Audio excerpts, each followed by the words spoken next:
ఆడవారు వెలుపల ఉన్నా పూజ చేసుకోవడానికి అభ్యంతరం అనేటటువంటి ప్రశ్న అసలు ఎక్కడా లేదు. ఎందుకు లేదు అంటే పూజ అనేటటువంటిది ఎవరు చెయ్యాలి అంటే ఇంటి యజమాని చెయ్యాలి.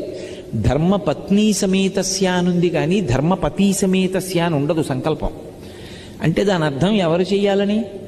యజమాని చెయ్యాలి. యజమాని చేసి నేను పూజ చేసిన కారణం చేత నా పత్ని బిడ్డలు అందరూ సుఖంగా ఉండాలని యజమాని కోరుకోవాలి. కాబట్టి ఇప్పుడు ఇల్లాలు వెలుపల ఉంటే ఇంట్లో పూజ చేయడానికి అభ్యంతరం ఎక్కడుంది? అభ్యంతరం ఏం లేదు. ఆవిడ వెలుపల ఉంటే ఆవిడ కాదు కదా పూజ చేసేది, మీరు చేసుకోవచ్చు, ఏమీ దోషం రాదు. ఇక ఆమె వెలుపల ఉంటే దీపం పెట్టడానికి అభ్యంతరం ఏముంది? పూజలో అంతర్భాగం దీపం పెట్టడం, పూజ చెయ్యొచ్చు అని నేను చెప్తుంటే దీపం పెట్టడానికి అభ్యంతరం ఏముంది? అభ్యంతరం లేదు. నేను ఇవన్నీ దేన్ని ఆధారం చేసి చెప్తున్నానంటే ఆవిడ వెలుపల ఉన్నారు అంటే ఆవిడ